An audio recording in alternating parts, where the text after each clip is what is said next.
No, we don't want to lose you. We finally got you here. You calling us to order? Huh? Are you calling us to order? It's lawyer. To order. Am I calling you to order? Sure, yeah. Order pizza, the meeting. You ready? Yeah. Russ, you ready? You started the recording. I don't have my hammer. I don't. Order. Calling this meeting to order. The time is 5:38. Thank you. Let's do a roll call. Thank you, Preston. Chairperson Montague. Yeah, I'm here. Yeah. Commissioners Oyster here, Liz, Here. Meyer, Here. and Petroselli. Yes, ma'am. Yeah, I don't have the agenda up, so you're just gonna have to hang on a minute here. I'll get it for you. So upset. We have a work session with 2 items. First item is review of development review process guide. TJ is going to take us through that. Thank you, Preston. TJ, you're up. Well, good evening, everyone. Hopefully tonight's somewhat of a short meeting, but maybe somewhat important too. So as you are all well aware, the Chapter 7 updates were approved by Town Council earlier this month. And our next charge was to create a handout of some sort to help the general public and developers and applicants through what this might mean. So what you have in front of you, well, I should say we met with Katie and I met with Preston while we were out there and kind of talked through a couple different approaches that we could take to developing handouts. What we settled on was this more comprehensive kind of approach that is more like a booklet that includes all of the kind of a big overview initially, and then goes through each of the application types that can then be printed out individually. And so in essence, each of the application types that we've talked through and created through the code update has its own section, and we talk about kind of an intro of what the intent of that application type is. We talk about the process that it goes through, who's the reviewing bodies and who's reviewing it and approving it. And then we talk about the process and the submittal requirements and the approval criteria. So that's how it's laid out, very similar to the actual code itself.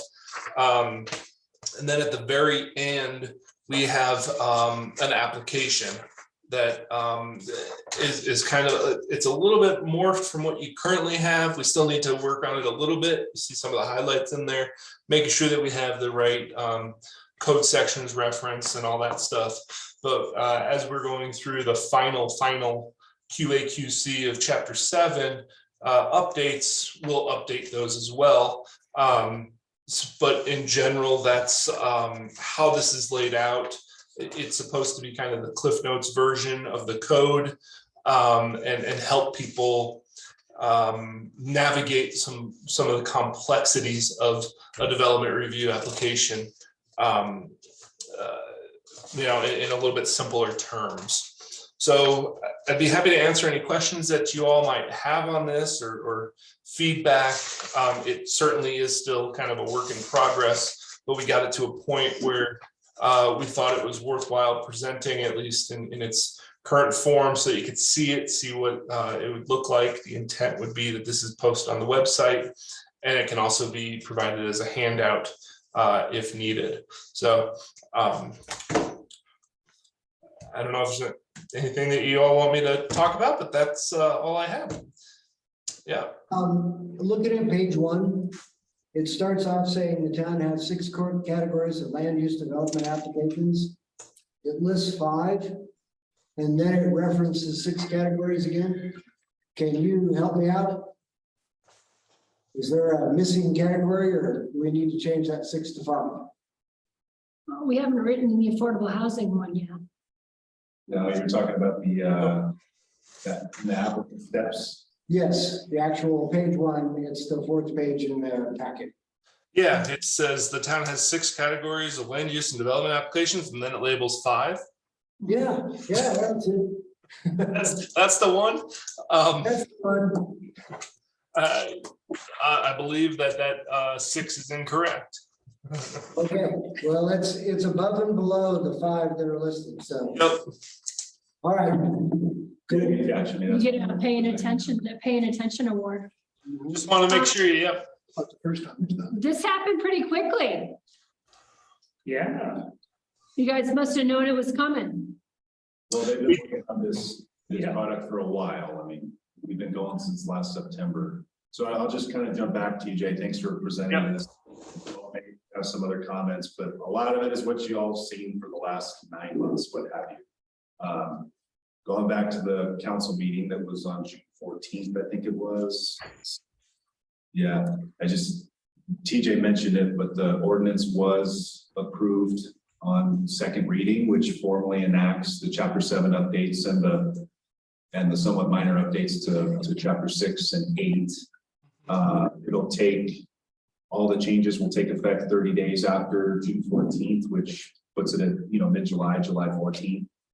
Just want you all to know, Russ knows this, but the town council was very complimentary of you all and the extensive amount of time you all spent over the last 9 months. So in case you didn't watch that town council meeting or attend that town council meeting, you all should know how appreciated you all are for those extensive efforts over the last 9 months. And it's not easy reading, and it's not easy to sit through meetings and try to, at the end of a work day, and try to pay attention and hone in and provide direction. So those efforts were certainly recognized. So well done.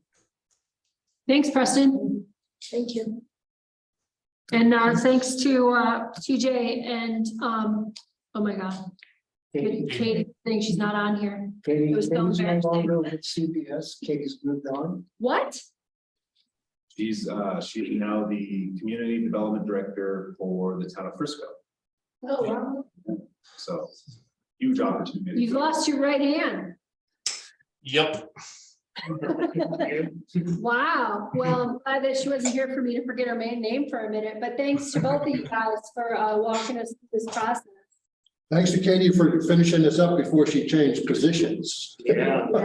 Tell me, what's her position again? Communications director for the town of Frisco. Communications or- Community development director. Development. Community development. So now you're a one-armed wallpaper hanger. Yep. All I have is a left hand. Yeah. Exactly.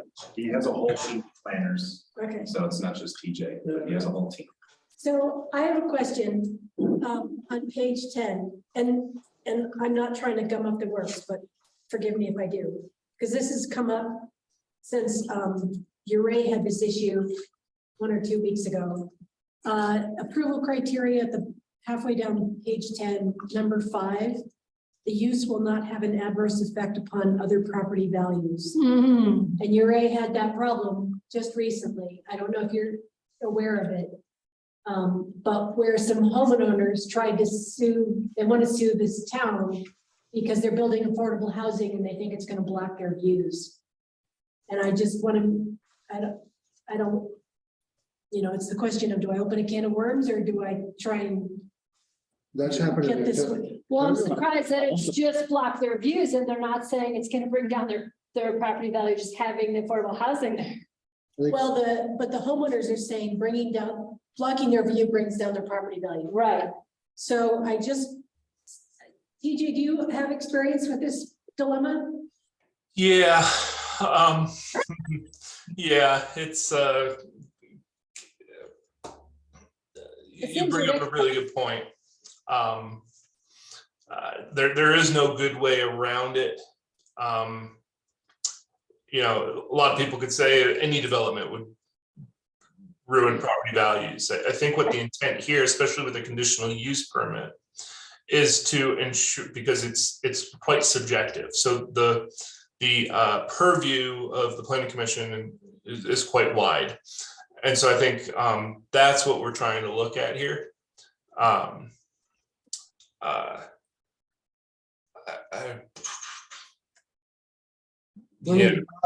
you're thinking on that, let me just add that it's always been a statement from John and this commission and the council is that you are not, nobody is privy to mountain views. And so if there's a development that blocks your mountain view, that's too bad.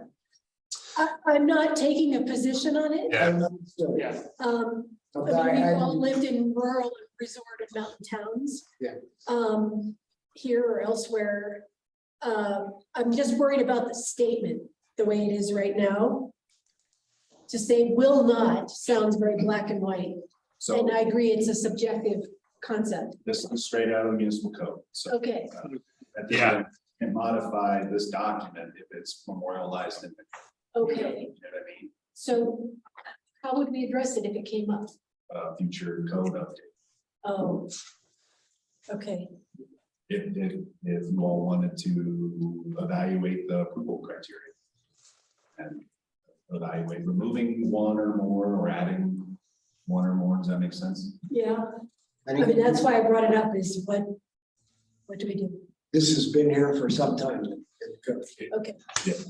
I just, I don't know how long, but for quite Fair some enough. time, yeah. Fair enough. but now we know it's gonna come up because the precedent's been set down the road. In another community, but yeah, we Yeah. can use that as an example, absolutely. I can't imagine they have a leg to stand on that lawsuit.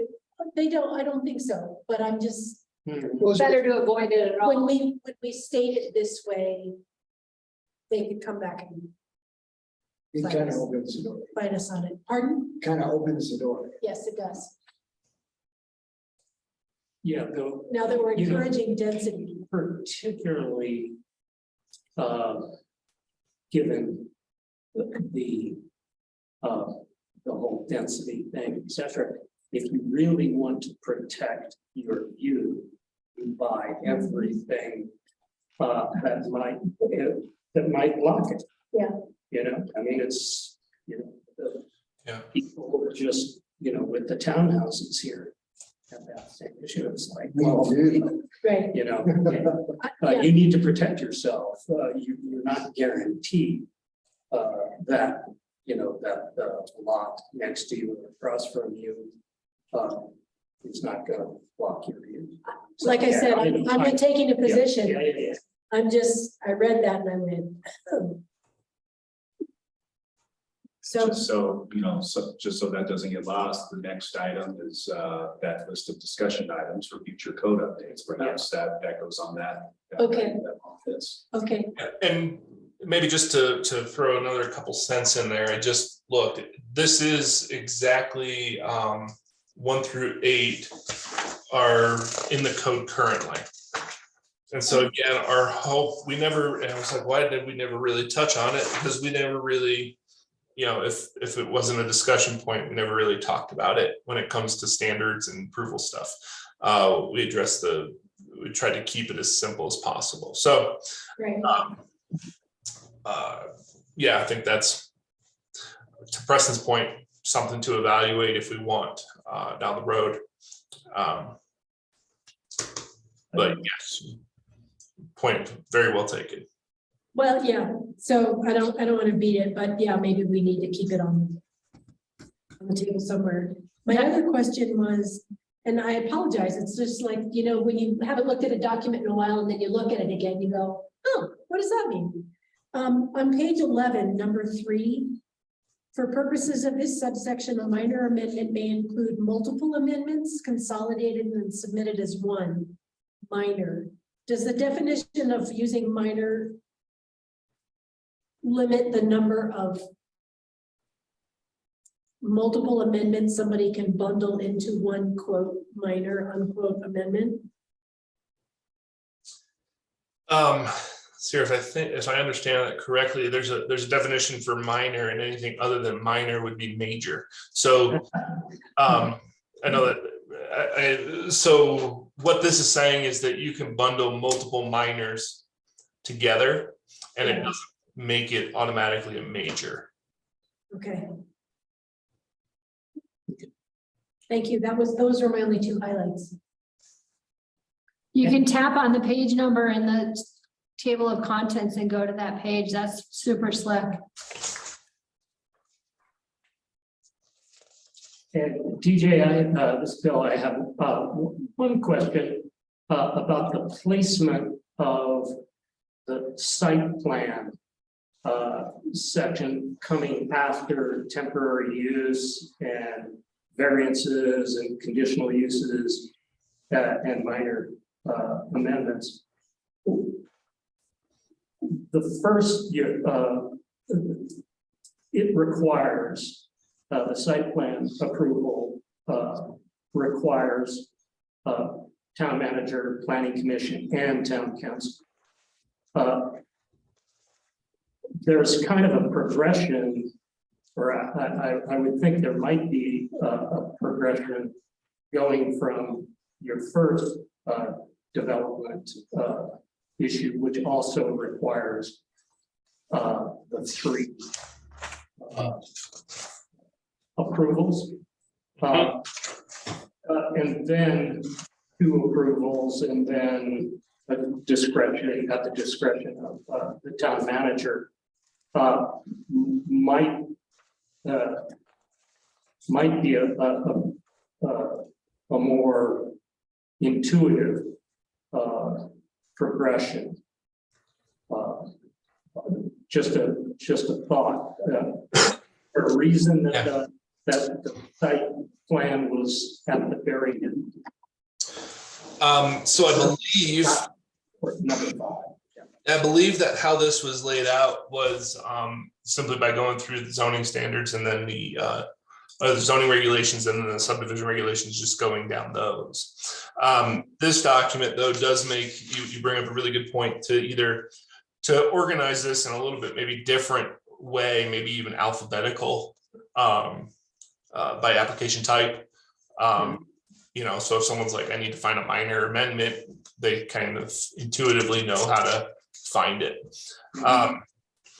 I'd almost suggest something like that rather than kind of a intensity type format, again, because somebody's going to be, the way this will work is someone will call Preston and Preston will say, or whomever, Pam, right, and say, hey, go on the website and look at the development guide and track the temporary use permits section and right.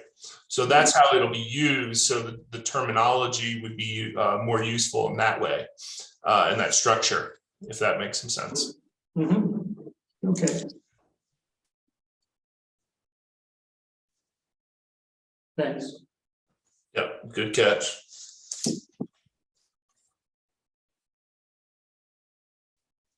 Oh, there's one really picky little thing on page 5, which is, let's see.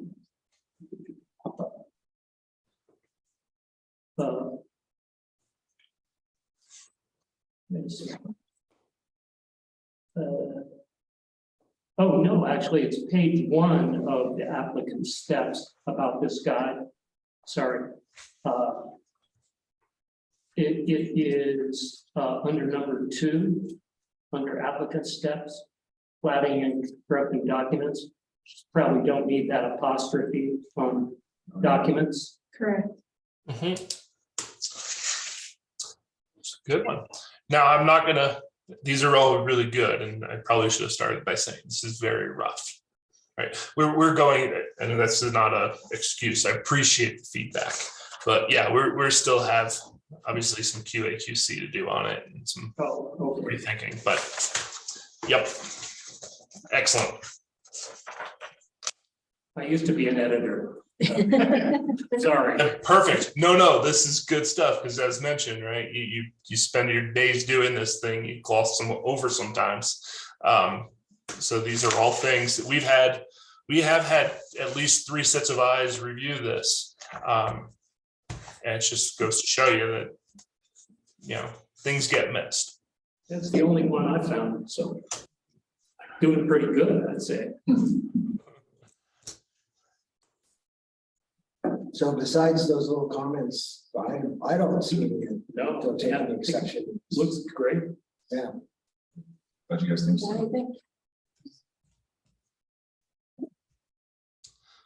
Excellent. Cool. Thanks. Yeah.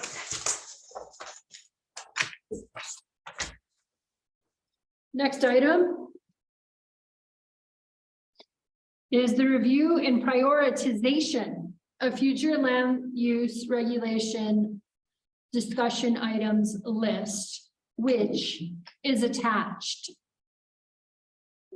It's attached, and I'll start out on this one. So huge thanks to Katie and TJ, of course, for compiling this list and some specific comments on how some of these items came to be during the review process for Chapter 7 updates.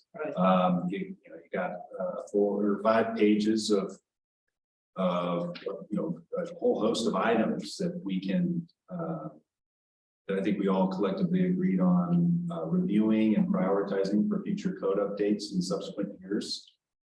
As cost and staff time associated with doing this stuff certainly adds up. You saw it 9 months of time, and I can show you TJ and Katie's invoices if you'd like.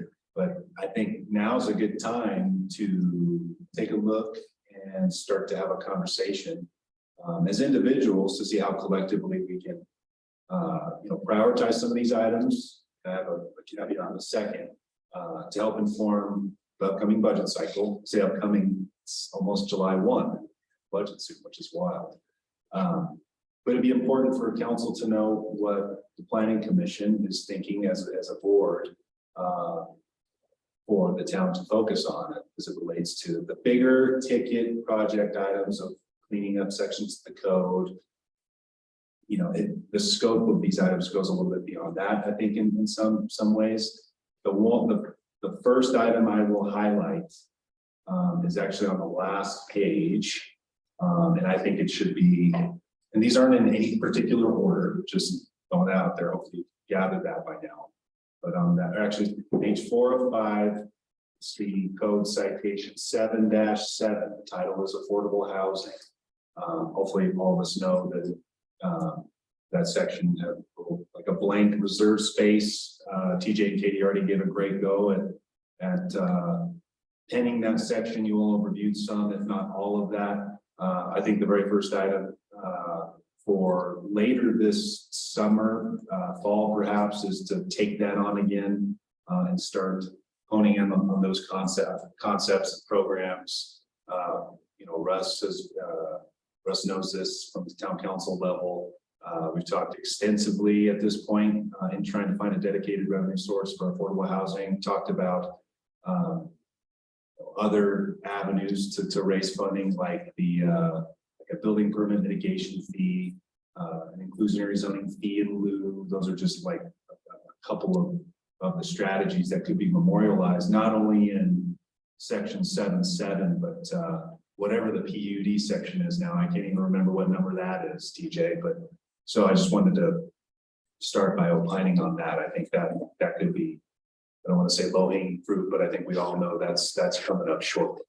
So I hope that makes sense. The whole point is to turn it over to you all so we can start prioritizing and maybe get a short list together to convey to the town council. I think it's reasonable to put affordable housing at the top of the list. I think another way to approach some of the rest of this is to categorize it. Some of these things can go together. It seems like pretty easily.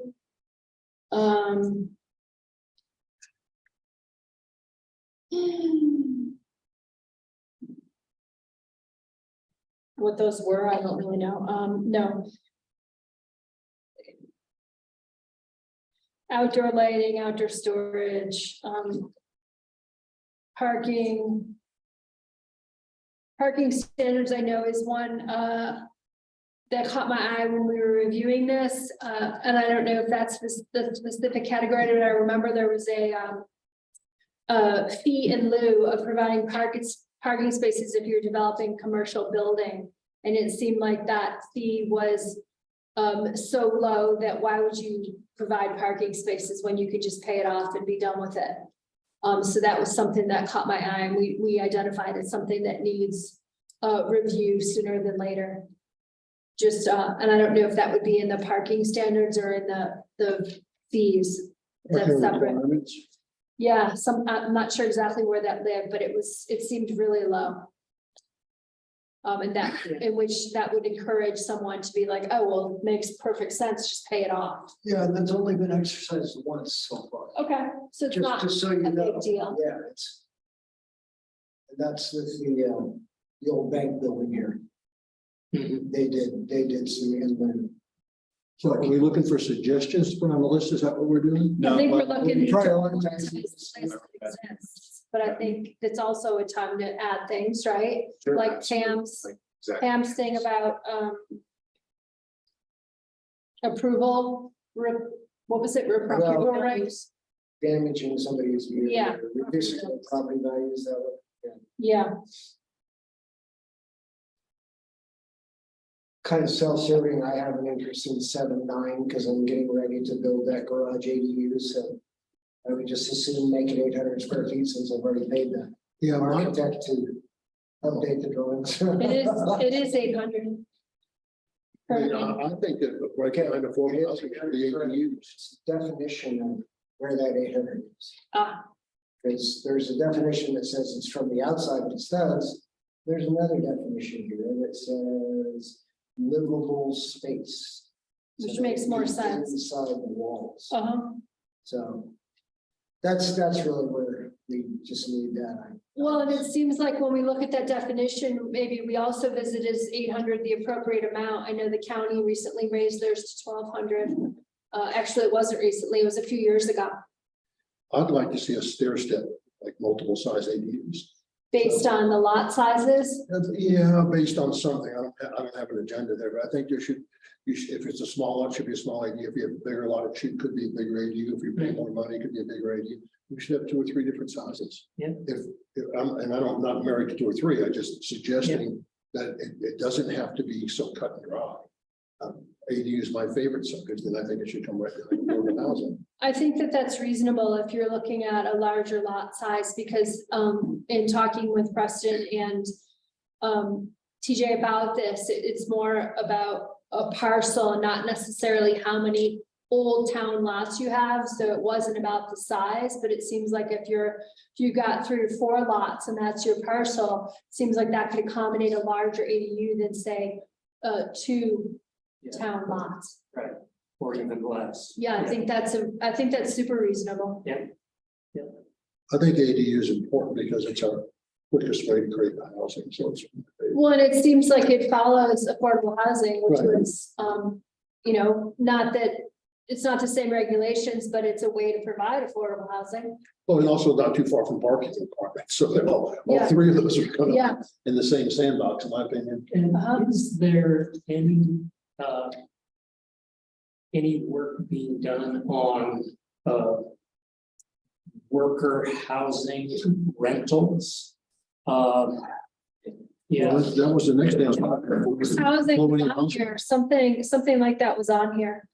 Employee housing, 7-4-6. I think affordable housing, ADUs, parking requirements and employee housing are almost, they're all Yes, cousins, they're all Yeah. cousins. intertwined. Yeah, Well, and that's what I was saying about if we start to put these like into categories, it's Yeah. less daunting, I think. I think employee housing probably should be up there with affordable housing, ADUs, and I agree.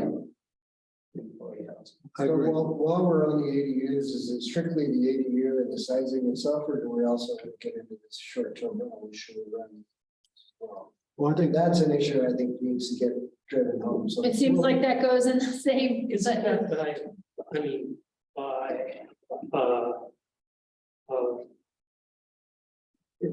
by calling it an ADU, aren't you restricted somewhat, to long-term rentals? I don't think that that's Mm. clearly laid out. Okay, I there's think a- it should be. Yeah. Yeah, and I think that's where we need with to that. tighten this up on that ADU short-term rental. piece. I think we need to look at all short-term rental. I received a text message here that I wanted to send to everybody on the planning commission, but I don't have their contact information. But the town of, I'm looking for it right now, the city of Dallas, Texas has outlawed short-term rentals in all residential areas. Big freaking deal. You sent it to me, yeah. I sent it to you because you're the only, I need everybody's number. I mean, it's big, yes, Pretty big I'll move. follow that. But any residential area in the city is not allowed short-term. And I'd like to see what the rollback's gonna be and I what was gonna the. say, yeah, where Big does that deal. lead? So to just jump back real quick, the ADU section Russ was getting at, does provide for.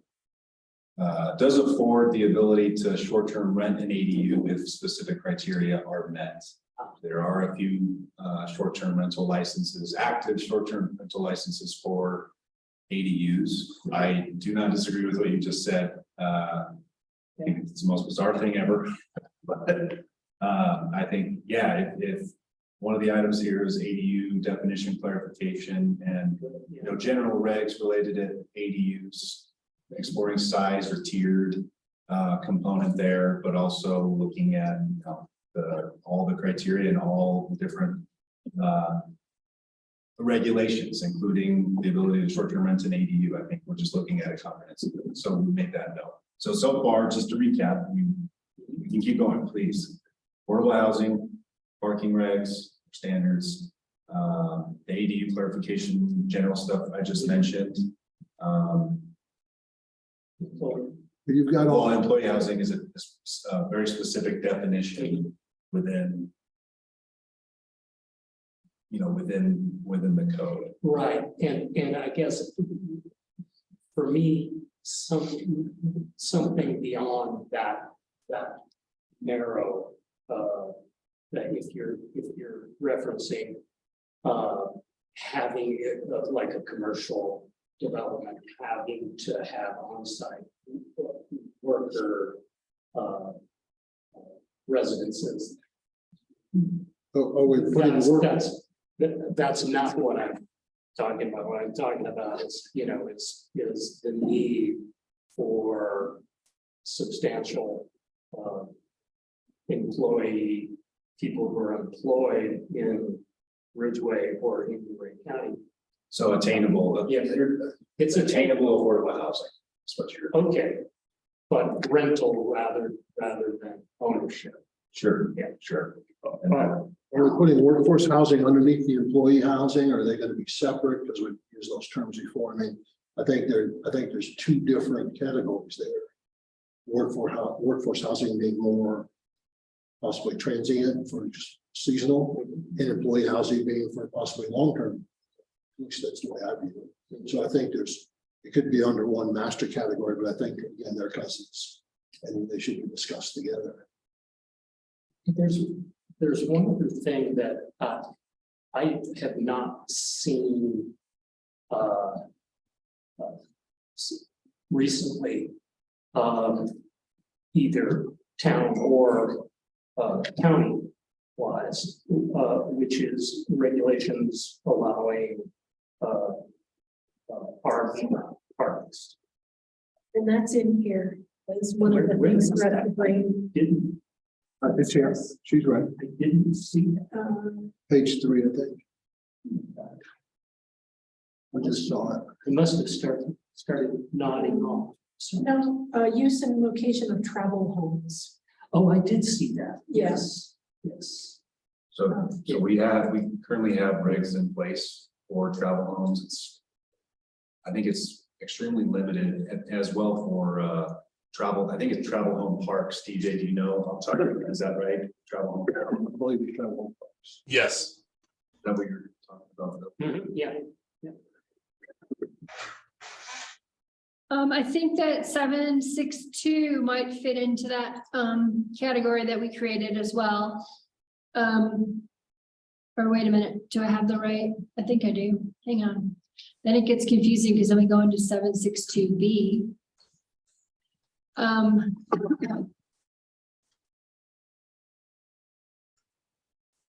The PUD section. Yeah, but as it specifically pertains to all those housing things we were talking about. So it seems like that would fit in that category as well. And then I noticed towards the top here, where was it? Like some of these things, I think we could hand over to TJ to make a recommendation. Like we maybe don't need to be directly involved in like manufactured homes, general rewrite needed of this section. I don't know that we need to rewrite that. I think a recommendation from TJ and we can consider it. As opposed to this first category that we're talking about, that we're gonna wanna be a part of that and weighing in on that more. Does that make sense? That makes sense. I would caution that approach. I mean, whenever you're updating municipal code, you want to be transparent and engage the public as much as possible. So you definitely want to take that comprehensive approach. So soliciting a recommendation from TJ is all well and good, but it needs to be a much more robust process. That's fair. Aren't there industry standards for those definitions? Yeah. That's all I meant. I didn't mean we should just pass it right away. I meant we're probably not writing it. As opposed to Right. the ADU one in the affordable housing, where we're gonna have a more active role in creating that. And then up here at the beginning again, 741, 742, 744, 7 N and O, like all of those kind of, I think, go together. And again, that's something I think that would go to staff to do. And then we're gonna look it over and be like, yes, you know, this is our input, but we're not writing that. Does that make sense? I think that makes sense, but again, for purposes of effectiveness and efficiency, doing one-off little code updates isn't the recommended approach, if that makes sense. So you definitely want to tap. Again, I can't explain it in any way different than I tried to explain it earlier. I mean, TJ, please feel welcome to hop in, but we need to be efficient, effective when we're doing these code updates. Oh, yeah, Can't we do them and pass them all at once, like, Yeah. run them and get that one done, then work on another one, get them all done, and then pass them all at once, and get 3 or 4. And just kind of have a workshop on one and have that ready to go, and then. instead of doing that's all I mean, pass is it they all be at worked once. on together, like they kind of go together. It would be we do all of it. You absolutely could. Again, need to prioritize, to be directed by the town council, timeline set in the work plan. And so you just have to take a very linear, systematic approach to it. That's all I'm trying to say. Okay, so we kind of have our first category, agreed? Yes. What's next? What are people concerned about next in here? What's the next important? Just to make sure, what do you call it, your first category? The ADU or affordable housing ADU parking, Employee housing and short-term rental. thank you. Okay. Okay.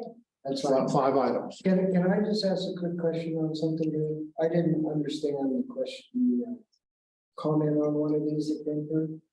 On 741D. Wasn't real clear to me exactly what the issue is. Where are we? Page 1, D 741D.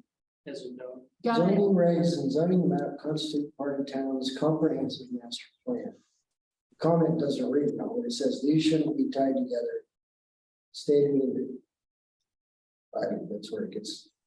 Yeah, I don't have it in front of me, but actually it was one of the comments that Chris Hawkins mentioned. Okay, And there's some clarity in the language that what he brings up is a good comment and really what we're talking about. So basically it says the language insinuates that the comp plan is adopted by regulation. And therefore putting the comp plan as a regulatory document. The comp plan is a advisory document.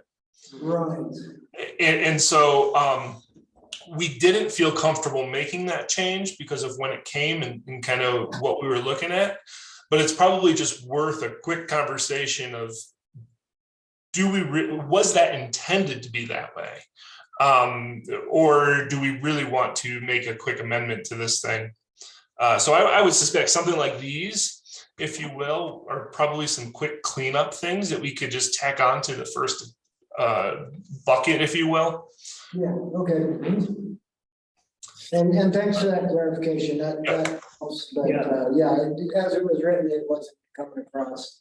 Well, coming from your viewpoint, TJ, maybe you could make a list of the things that are the quick cleanup things. And so that we could hit that in the first round to get them off the list. Because you kind of probably have some idea of how much time some of this is going to take.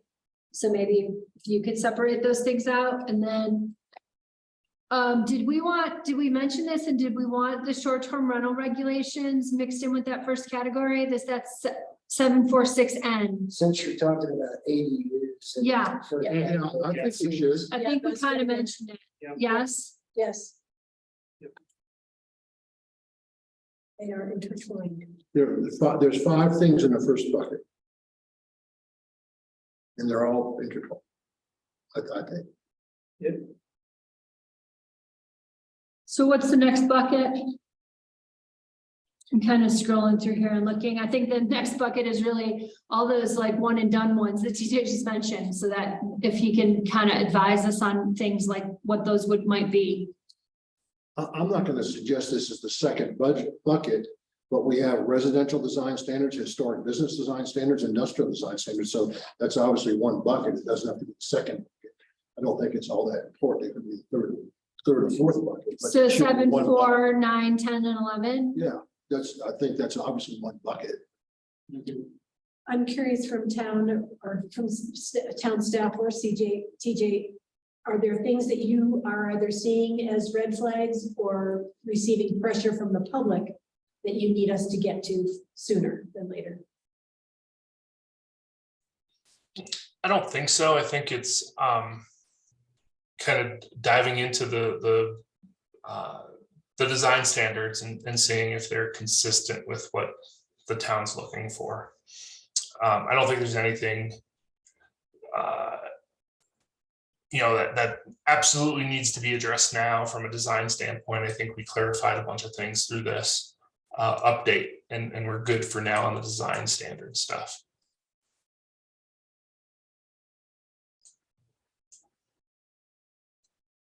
Preston, are you guys getting pressured on anything? Did we identify this PUD standards 762B as part of that first category? Because again, it speaks to workforce, affordable and attainable. Yeah, that's in the more. That's in the first one. category. Okay. Okay, But Pam, to answer your question, no, I mean, outside of all things affordable housing, no, nothing in particular. Okay. Thank you. sure. Seems to me, and I, correct me if I'm wrong, but there's a few of these where there's a question about, has this been a problem? I think we can probably go through some of those fairly quickly. First one being 746C, bed and breakfast operations. And it's really just a query if it's been a problem, it's not, but leave it alone, and if so, we'll do something. I'm not aware of that ever having been a problem. I've heard of one B&B issue, and that's before I was even on council. But I'm not aware of any. Preston, have you seen or heard any issues with B&Bs? Nothing from me. Okay. TJ, do you recall if there was a reason that you put this on here? Or was there something you saw that needed to be looked at? Yeah, what we see this often, that specifically bed and breakfasts kind of fit in a gray area in lodging and residential types. So it's just what we're talking about here is looking at all lodging types and housing types to make sure that they're clearly distinguished from one another. And so what happens, if you will, is someone tries to fit a bed and breakfast definition, but they're really being, say, a hotel type operation. So no, I don't think we see any major issues with it, but it's one of those things that, again, a couple of conversations, a work session maybe, and some quick updates, but no immediate need to update it. Speaking of that, there's some hoteling going on over there at Trailtown. Is that anything that concerns us? No, So shouldn't concern. that all fits under like current regs? Well, they're going through the necessary processes for change of use, and then of course, the building permitting process for substantial changes they're making over there to all the buildings at Trailtown. Yeah, I walked through there the other day. They're at it even on weekends. I mean, they're. Is that gonna come in front of us? I don't think so. No? So I'll jump in and jump on my little soapbox of a site plan. So this is one example where it's a change of use. There was no real trigger for the town to require anything other than a building permit. We did review it to make sure that it meets standards and is kind of close enough, if you will.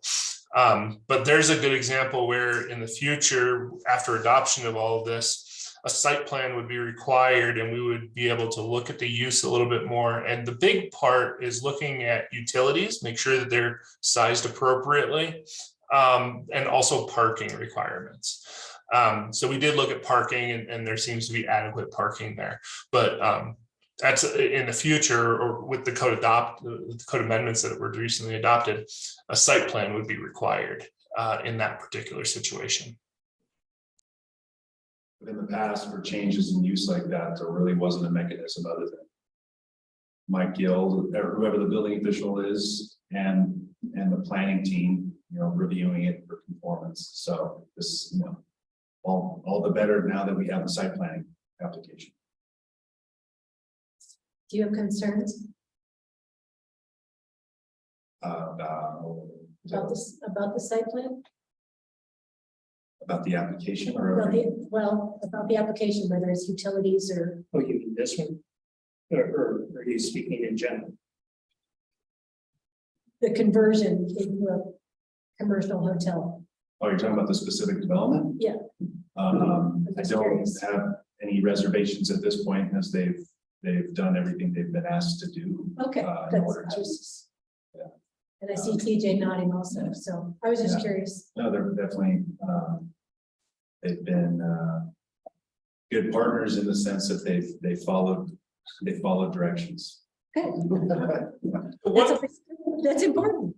Yeah, and one thing I'll mention too, because by not having a site plan process, I know some people are like, why are we adding more steps? But by not having the site plan process, the conversation internally was, what are we able to catch everything that they're doing to make sure that they're doing things properly? And it almost put us in a defensive kind of a mode. Whereas if the site plan were coming in, it's all very upfront, very forward, very transparent.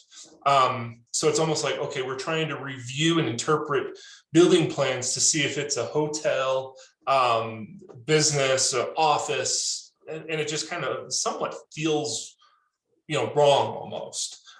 Just kind of the overall, like the approach of it. Whereas the site plan will be a lot more transparent and upfront. Thank you. Okay, I have a question. Page 4. Code citation 754C13, streets, alleys, and blocks. Consideration should be given to narrower streets to encourage slower speeds. I have issues with that. I know where we put the bulb outs on the streets and conforming to that standard, it's hard to pull a truck and a trailer around a corner as it is. If we narrow that anymore, I think you're gonna run into problems. It's not just my RV, but there's a lot of people come through them with here. We're still a ranching community. We have cattle trailers, horse trailers. Narrowing the streets, I don't see to be a good option. That's me. And there are other ways to slow speeds. Correct, yeah. Whether it's, the, Traffic calming devices. you could put them in the summer, take them out in the winter because they can plow. There are other ways to do that. I don't have an issue with other options. I also think those build outs then have to be maintained, like right now, the ones on Lena are full of gravel, which isn't great. And then when you put dirt and put plants in them, that all has to be maintained and dealt with. And you can see if you pay attention to Lena on the beginning of North Lena, like there's a lot of maintenance there and there's a lot of replanting going on. And I certainly haven't seen the invoices for that, but it costs money. Just like I've commented on the trees in the sidewalks, which I think was an ill-conceived idea. I mean, we live in Colorado. those trees are gonna get big and they're gonna be a nuisance. And then if there's not a tree there, then you've got a hole now in the sidewalk where the metal grate was, like for example, the ones in front of Space to Create that have just been replaced with little tiny trees. Those are gonna grow up right into that awning that sticks over it makes it really crowded, and it's already done. There's nothing we can do about that, but I don't think that that's an expense we should be undertaking in the future. I think that I get it that like in front of the unaffordable housing, that's they're continuing the pattern from further down Lena where the streetscape thing all happened. But I just think that we could be more creative with that and not just be throwing a bunch of money at it continuously and do something that doesn't need constant maintenance with weeding and replacing weed cloth and mulch and plants. And I mean, a lot of that stuff, if you are paying attention along Lena, is completely overplanted. If those plants do grow, they're going to be too big and they're going to crowd each other out. And it just wasn't really very thought through. If you pay attention to Bill, you're a landscape guy. If you pay attention and look at it, it's like, ooh, this is either these are going to die off or they're going to get too big and become a problem. So just kind of a heads up, like, I don't think we want to continue. I wouldn't want to continue in that direction. I don't think it's very sustainable. They also all need water. Like all the planters and stuff, like the flowers are great in the summer, but they last a few months and like we have to pay for all that. Like we live in Colorado, there's trees everywhere. Do we need trees in the sidewalk? I don't think so. Anyways, that's my spiel. I want to speak to Russ's comment about narrow streets. I want to politely disagree. I think narrow streets have a use and a location, but not as a thoroughfare, not where the public is hauling cattle trailers and large RVs. But I think as we see the smaller, higher density subdivisions, it's ridiculous to have 30 and 40 foot wide streets when you can get by with 22 and 24. Well, But they're all I gonna be would for- agree with that, but historic, and I think what Michelle's point was it should be more specifically to historic residential. Right. I absolutely agree with you on if we're gonna require as part of development, paved streets and curb that are That's not wrong. then a narrower street makes sense. It slows people down. Yeah, it does slow people down, but I think not carrying that over into a historic, the historic area, I think that needs to remain hopefully dirt and wide. One another example would be the light industrial, where that street is obviously too narrow. That is, yeah, It's very narrow. yeah. That slows the traffic down, but to a point of being dangerous. Well, I disagree. The street's fine. It's the parking requirements, state. Right, but Uh-huh. It's the parking. as it's the problem, density not the street. increases, I'm sorry, go ahead. Yeah. That was- What do you mean? The state requires that there has to be parking on both sides? I don't know, it's a town requirement. I mean, when that was built, that road is plenty large. It just, there's no, if you drive through there next time, look and see how much on-site parking there is on those buildings. Right. That's Could park off. the parking is the default of the improper requirement for on-site parking. So you're saying more parking on site should have been required? Yes. I think it's just important to note that moving forward because Yeah. we should address that because I think Yes. that was a miss out there. Well, and there is one other issue, particularly with that street. Or the fact that it's an industrial area, and I've heard from the industrial people that 7:30 in the morning, they have a tractor trailer coming in, they're trying to offload equipment, as they should be able to do in an industrial area, and they are frequently running to a school traffic. And so, I know we've talked about this before, but doing some signage to route both the school and the industrial traffic. And signage is in this list of future considerations, so we can address that then. But I want to go back to the density question because as town becomes more dense, on-street parking is going to increase. And the streets are gonna have to remain wide enough to accommodate parking on both sides. I agree. I mean, I'm happy with the amount of pavement we have and as well as the amount of dirt roads we have, and I hope we maintain that. But yeah, we can't shrink roads. Well, I think there's a place where roads can be shrunk, so I disagree with that. Not in thoroughfares. Well, is that a place where you're not allowing parking on both sides? Yes. So in I'm not residential inside a area, residential development. would you say there's only parking on one side of the street? Are we getting into alternating parking on certain holidays? Whatever the planning commission approves at that particular time. I mean, I think there's a place for narrower streets. So we can, So it sounds like Have an it's agenda. a follow-up discussion. Yeah, I think it's a big deal. We're not gonna decide it now, but I think it should be listed as something that we figure out. And then It's in the first bucket, it's in parking. okay, Parking regs and standards are in there, so that should be part of that. And Russ, to answer your question, yeah, I think it is on the list to pinpoint a good place for larger vehicle industrial park traffic. You can never restrict anybody's use of a publicly dedicated street, so Understood. I know you know that. Then school traffic's gonna be a little more difficult than larger trucks, but yeah, that's on the list for the folks that get lost, specifically the folks that get lost trying to get to the industrial park. And I imagine once, whatever, because we have more, whatever capacity, that's gonna pick up a fair amount of school traffic. I think it's gonna be the school access. well, the other issue would be if ever that's condemned out to County Road 5, right? Railroad was intended to go out to County Road 5. Is that the right street, Railroad? Yeah, that's on the street, that's on the transportation master plan, correct? You know, like if you're out there, it ends, there's no curve, it doesn't dead end, there's no curve, it goes off into the dirt. Like it was always supposed to go out to 5, so anybody coming from the surrounding area could get to the high school that way. And I know that we're not in that position to deal with that right now, and it kind of goes along with only having half a street at Laura, which is gonna be an issue, Well, right? It's the same property owner, There will be two ways traffic, just no parking right? on that particular street. Right, but anyways, I think Correct. those two go in the same big C word basket.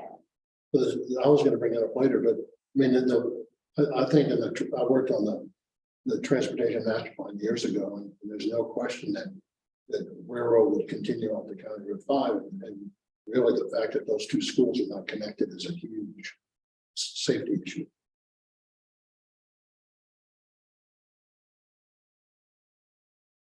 For what that's worth. I mean, I think it's super important. I don't think there's anything we're gonna do about it tonight. So TJ, we just seem to be shooting kind of all over the place. You getting any of the answers you want, or?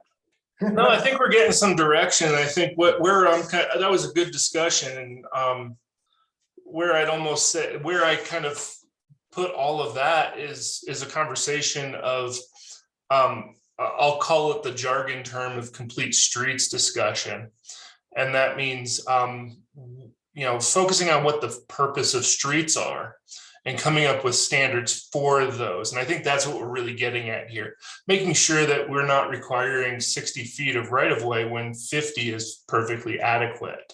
For whatever reason, right? That could be cost wise, it could be because we want extra sidewalk because it's more pedestrian oriented. It's not singularly focused on slowing people down per se, because those road width itself won't do that. There's a lot of other things to it. So maybe there's just the street cross-section component and complete streets discussion that gets people from where they are to where they want to go.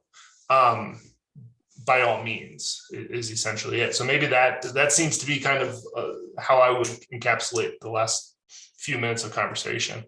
And does the parking belong with that? Does parking come out of the first one and go into those two together? And then that segues us into our second category, because I think that's fairly important.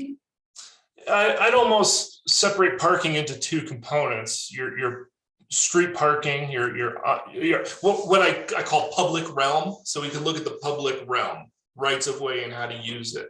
That includes parking, that includes traffic, that includes signage, that includes pedestrian means, it includes festivals. The other, and it includes also what you were talking about, bulb outs, landscaping, park or benches, things like that. And then you have your private requirements. So your on-site, so off-street, on-site parking requirements that are tied directly to affordability. And as it was very well mentioned too, right? The higher the density is, or the higher density allowances are, those are going to have direct impacts on both of those elements. So I think there's two components of parking: on street and off street, that can probably be put into those types of buckets. Okay, that makes sense. So are we in agreement that we feel pretty strongly about that, streets and blocks and alleys? And so is that a good category too? Yeah, Number two? it's separate than the whole of. Oh, yeah. Housing. Yeah, so I'd say that's our next section.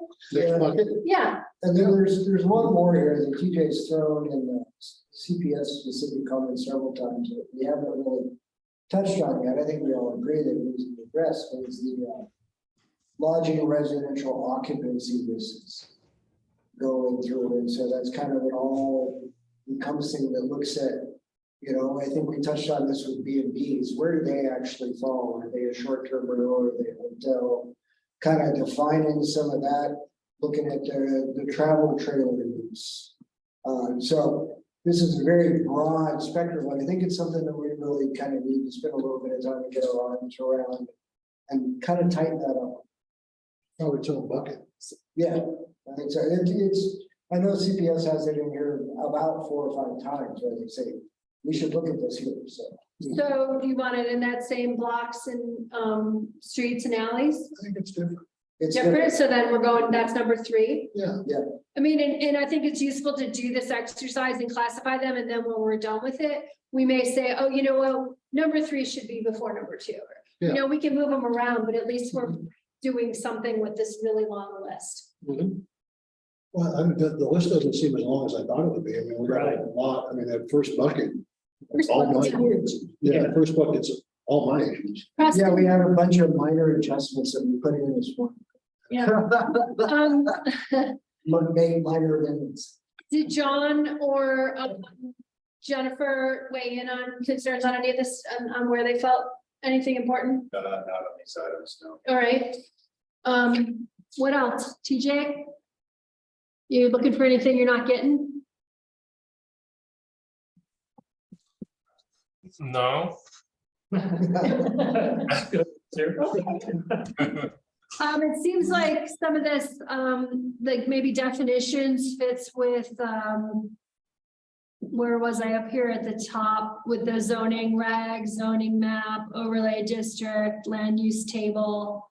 Those things seem like they fit together. I don't know what their priority is, but just to create another bucket. What's that? There's 2 sets of definitions. I was looking at 7.9, but maybe that's the wrong one. I didn't really look at the comment. Yeah, that was really on the, I think. we got Okay. that covered in the first one. Okay, so that goes with the ADU. Yeah. So 7.9. And then where's the other one? The page right above. this. Okay. Yeah. So that one fits in. And that really fits in that third bucket. Okay. Okay, All these different housing requirements, so just kind of nailing all. of Yeah. it. sounds good. And that one doesn't have a number. It's listed multiple times. in Okay. here. So your travel homes, they have that recommendation, short-term rentals. It seems like sign regulations goes in with that blocks and alley thing, maybe? Streets, alleys and blocks. Sign regs is a entirely different animal. That's a big animal. Oh, okay. I don't see that fit with the streets. Have we had any issues recently? I know we did the whole sign code the last 4 or 5 years, probably. I think that's exactly right. No major issues. I think, Okay. Every once in a while, someone doesn't like how something is written on paper, but that's inevitable in any community. But there hasn't been a revolt. Yeah, I think the last big one we had was over the lighted signs of Ponderosa. Oh, Oh, yeah. What's the signage? Was there ever a project resolution about on that? right now? Yeah, it's turned There's off. a signage project going on. We made Is it in the county? Somebody's got a sign. Has there been a sign application for the project on the highway, for the condos on the highway, the river? The Riverfront Village, well, it's a PUD, so their sign stuff is kind of wrapped in that. Okay, stuff. so it's already been submitted and approved. We've actually, they've requested that we push back a bunch of the signage in order that they don't tear it out while we're putting it into the rest of the construction. There are only a couple of signs that they're gonna put in initially, but they won't be missing all the requirements once they're done. Are you referring to like the street signage, or are you talking? Yeah, I'm about just visual? identification Yeah, signs, yeah. there you go. That's exactly right. I was just curious how they address that. That's a big project. That's gonna- Yeah, it is, and they specifically asked for an exception to do all that signage and other than just a couple of them, like a stop sign. Yeah. Stuff like that, so. There's a signage open house at the Wright Opera House, June 29th, but maybe it's just your rate. So the water one seems like a staff one. Adequate public water supply, town staff has requested section get a full rewrite in the future. Meaning I don't think the planning commission is rewriting that. Which page are you on? Sorry. I'm on the first page, I think, yeah, at the top. Page 1. Third item. 715. Yeah, and we actually have some draft amendments that we did a while ago. We just haven't had a chance to draft proposed amendments, haven't had a chance to vet that any further, but yeah, that one's on the list for sure. So maybe you guys take what we have given you, these buckets, and then whatever's left at the end, you let us know if it can wait or where it belongs or what we seem to be kind of stalling out here. This is great. This was We weighed in on what we really care about, and then there's the rest of the stuff sitting here on the floor. I think we got some good prioritization. I think TJ and I can rewrite this this chart in some way to prioritize based on the conversation, present it to the town council when the right time comes, and get everything allocated for that way. Yeah, and I get it. You need like the funding allotted to set aside to do this, but I think we're pretty motivated to like work on this stuff when we're able to, and not be looking back saying, oh, wow, we really should have addressed that a couple of years ago. Well, absolutely, and there's always that. There's Yeah, always something that bites you. What about the question about not injuring property values? Do we need to add that to this so that town council can approve? does it fit somewhere? To the list. It's not in a bucket, but Right. we're gonna need to address it. So you're talking about modifying approval criteria. And I think Yeah, that's, that's just I think that that's one a, line. I would say that's a standalone bucket. Jay, what do you think? Sorry, was that me? Yeah. Yeah, it's in regards to that, not damaging property Yeah. values. Is that a bucket? Separate bucket. Question. As I'm kind of going through and writing my notes, I'm calling things like technical changes or technical things that if you will, are more, staff driven. And not necessarily, we'll want to solicit input from the public, but very little because it's kind of what we have to do. So I think I'd put it something like that. Kind of a bucket that's a whole bunch of technical kind of updates. Yeah, I agree. Okay. Does anyone have things that aren't on this list that they think should be on this list? I know Pam just spoke up. Jack, did you have anything? Well, I have some things to talk about, but I figured we'd Finish this first. finish this and then, I want to talk about rezoning this to terrorists. I want to talk about combination and all that stuff that's really not part of this. So, And not on the agenda, so I wouldn't, Anything more on this? TJ, any questions?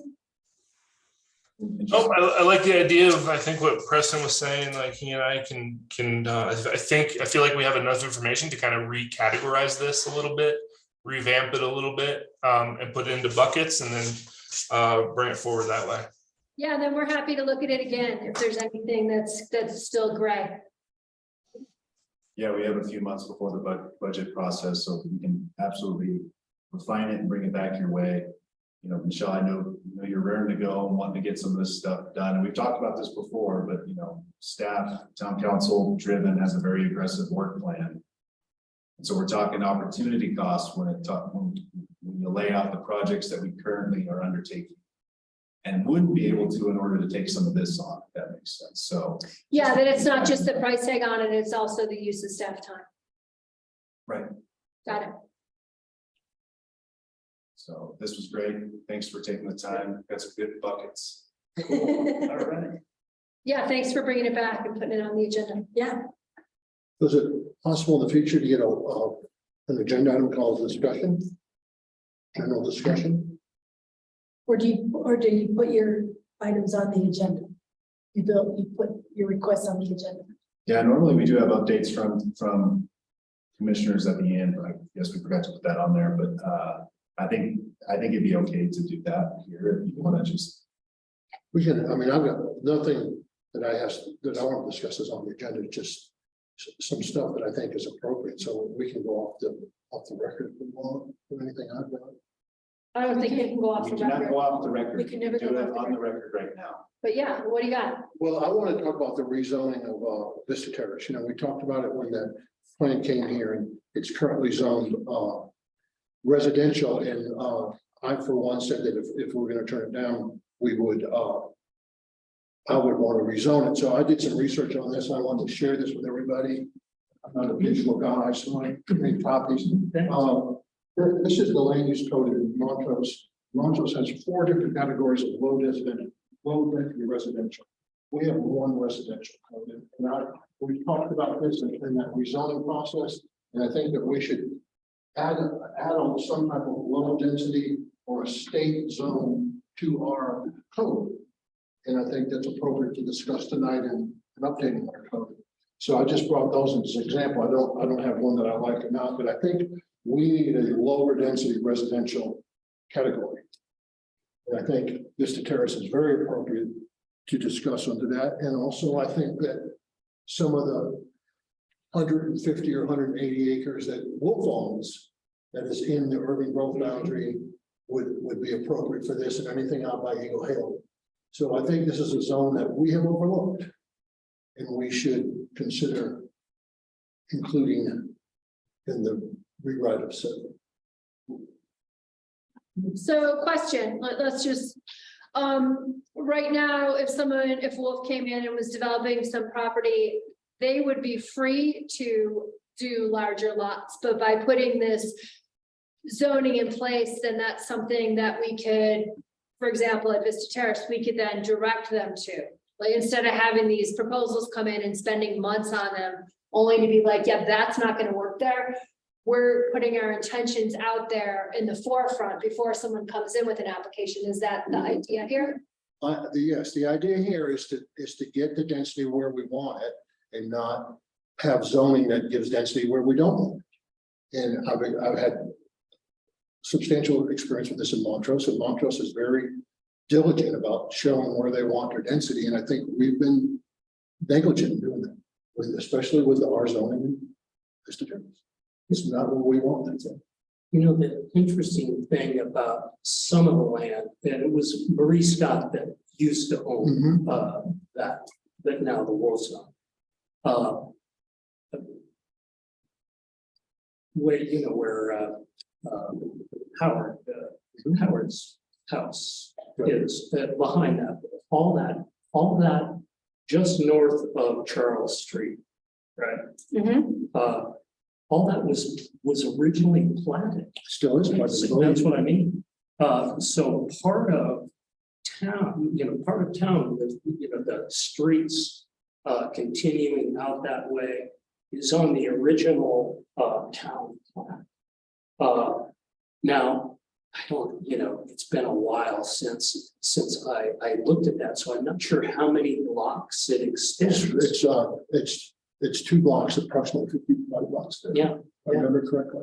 It seems like it'd be Frederick and Otto.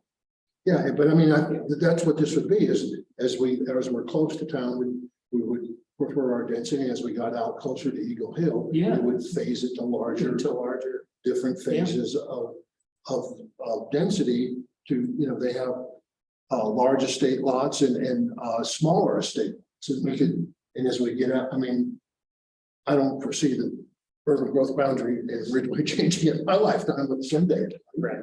But I mean, Wolf has got, and I'm not picking on Wolf, but just trying not to pick on Mr. Terrace.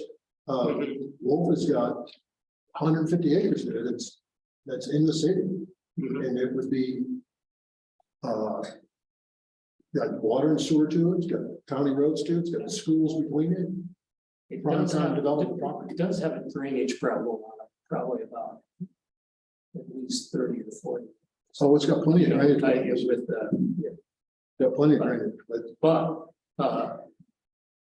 but I agree, it eventually it would probably make sense to phase in that direction, and ultimately we've been doing things because the wolves have not shown. Though I actually about 10 years ago, well, about 15 years ago, they did show some interest in developing that. But they sure could be great partners for the town to actually get them to think about grading from high density in the original platted area and then grading outwards. So in the past, we've done this through the PUD process. And now we're discouraging. So I think I'm in favor of us looking at a lower density residential. And I think the examples of Vista Terrace, Wolf, and also what I call the Percheron property, which is just east of Ridgway, USA. well, there's also River Sage, which would fall into the category that you're discussing. Dallas Meadows. Well, those aren't, none of that's in the city. I guess River Sage is, but. So if I may, this is still actually item 2. This is great. This would have been a further conversation when we were modifying light industrial and general industrial. Yeah. So, you make some really good points. So I think this just goes on this list about evaluating the districts, potentially adding some lower density, lower Density options. residential Lower districts, density and options. maybe even beyond that. But yeah, I've seen this in the city of Montrose municipal code. Yeah, I mean, It's fabulous. it's a bigger city, much more comprehensive in that regard. But I think this goes on that list. In which bucket, not quite sure, but absolutely on the list.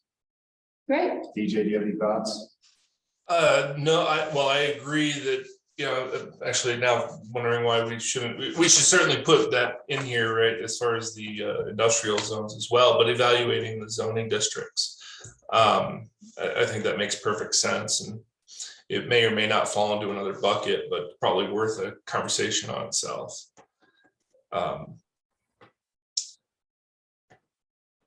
Yeah. I'm a big fan in this board directing development where it wants to see it. And in the past, the town has not done that, and I feel like we should take charge to show the developers what we. Does it fit with streets and alleys and blocks? No, probably not. Okay, so, but we will figure out which bucket. Great. All right. And then come back. What else you got, Jack? That's all. That's really it. That's really what I want. I also want to talk about the condemnation. Can we talk about that now, where we are with some of that stuff? Is that all? Yeah, that's all confidential within executive session. Which are you talking about a specific property? I want to talk about all the potential. The town of Ridgway has several different condemnation issues. One being the Laura Street with the wolves, the one being Railroad Street with the wolves, the other one being a pedestrian path to the high school, the other one being a secondary access to Vista Terrace. And I would like to know if we're working on that, if we should make a bucket for that, or what the town's thinking. Those are all those are eminent. And the fact that we're building Laura Street and the developers would be building it for us and we're not prepared to let them build it for us is, in my opinion, a mistake. And I don't want to see that happen with railroad, as developers are ready to zone and build streets and we don't have the right of way. So I don't know how to discuss that within the city, but I noticed that Mr. Clark has recently even said the word condemnation, which was a huge accomplishment. So Yeah. I think it's being thought about, and I don't know if we have a workshop on it or where to go with it, but we have at least 4 significant condemnations that we need to pursue. And I'd like to know what we're doing with that. There are 2 properties you mentioned that the town is looking at pretty intensively. One on Marion Overlook, you mentioned that I can't comment on very much at this point. But the town is certainly doing some due diligence in that regard. And the town has had several conversations with Wolf Cattle Company representatives, including their legal counsel, about that section of North Laura Street that was vacated. I don't know how long ago, strangely so, but we are trying to maintain a line of communication with Wolf representatives to find a path that avoids the eminent domain procedure at this point. But that's all I really feel comfortable saying at this point about that. And then you mentioned some others, but I'm not really privy. Maybe one more. I just wonder if there's something that this board wants to talk about or discuss or analyze. I think what Preston's not saying is that it would have to be in a pretty broad sense, is because when you get into individual properties, it becomes executive session and we don't have the authority to do that negotiating. So it's probably not us. It's probably talking to your council members and planting the seed there. Just my take on it. I know the executive session and the legal rules around public meetings and all that kind of stuff and what you can talk about and what you want in the public realm is a little tricky to navigate. Oh, I mean, I was talking about more of a 40,000 foot elevation. That's something that the planning commission was looking to pursue, not necessarily demanding a pursuit. Yeah, that seems fair. Yeah, I I mean, mean, some you things that. mentioned the Vista that would Terrace, think that- which would allow that to be possibly developed, right? If there was a secondary access. Will not possibly develop, hopefully would be rezoned so it's developed what we wanted, but it's still a safety issue. Mhm. So TJ, it sounds like that education opportunity for us is under the public realm bucket that you talked about.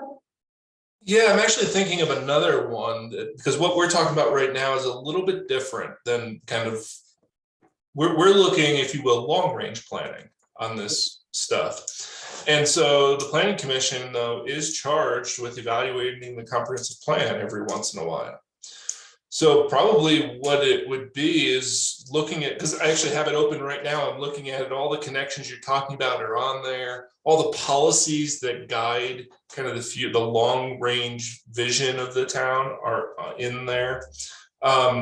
What is meant by, there's a rural neighborhood land use classification in here that's separate from single family residential neighborhood. And so potentially that all can be encapsulated in a review and kind of a discussion on the comprehensive plan, which is, certainly something that would fall in there as well.